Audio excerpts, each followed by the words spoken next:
சில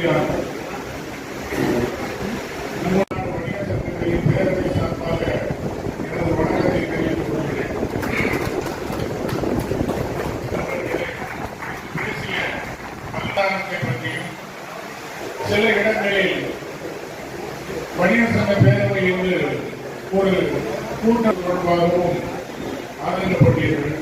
உண்மைதான். தமிழகம் முழுவதும் தேர்தல் பறக்கும் படையினர் 50,000 ரூபாய்க்கு மேல் கொண்டு செல்பவர்களை பணத்தை பறித்து வருகிறார்கள். இது ஒரு இயந்திரத்தனமான செயல்பாடாக நாங்கள் கருதுகிறோம். காரணம், ஒரு வருடம் முழுவதும் வயலில் நிலத்தில் வேலை செய்து அவர் விளைவித்த பொருளை கோயம்பேடு மார்க்கெட்டில் விற்று அவர் எடுத்து செல்லும் பணத்தை பறித்துக் கொள்வது என்பது அவருடைய உழைப்பை பறிப்பதற்கு சமம். அதே நேரத்தில் மருத்துவமனைக்கு கொண்டு செல்லும் பணங்களையும் மருத்துவமனைக்கு கொண்டு செல்கிறோம் என்று தெரிந்தும் பறக்கும் படையினர் இயந்திரத்தனமாக செயல்படுகிறார்களே தவிர சமயோசிதமாக செயல்படுவதில்லை.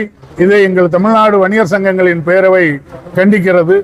அதே நேரத்தில் இப்பொழுது தமிழகம் முழுவதும் எரிவாயு சிலிண்டர்கள் தட்டுப்பாடு ஏற்பட்டிருக்கிறது.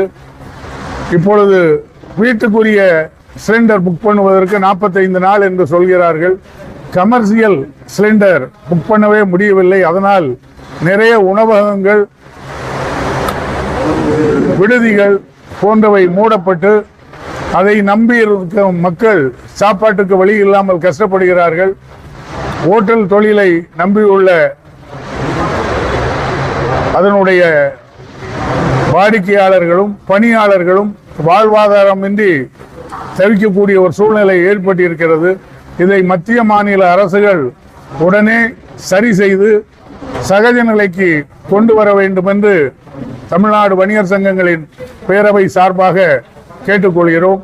இதை கூடிய விரைவில் சரி செய்யவில்லை என்றால் எங்கள் தமிழ்நாடு வணிகர் சங்கங்களின் பேரவை தமிழகம் முழுவதும் போராட்டத்தை அறிவித்து போராட்டம் நடத்துவோம் என்பதை தெரிவித்துக் கொள்கிறேன்.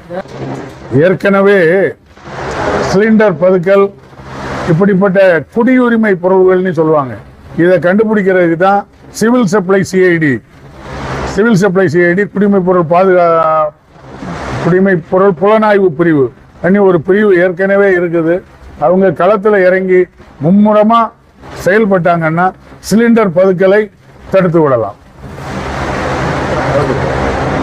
மேலும் வீடியோக்களை காண நவ் இந்தியா டைம்ஸ் யூடியூப் சேனலை சப்ஸ்கிரைப் பண்ணுங்க. பக்கத்துல இருக்க பெல் பட்டனை மறக்காம கிளிக் பண்ணுங்க.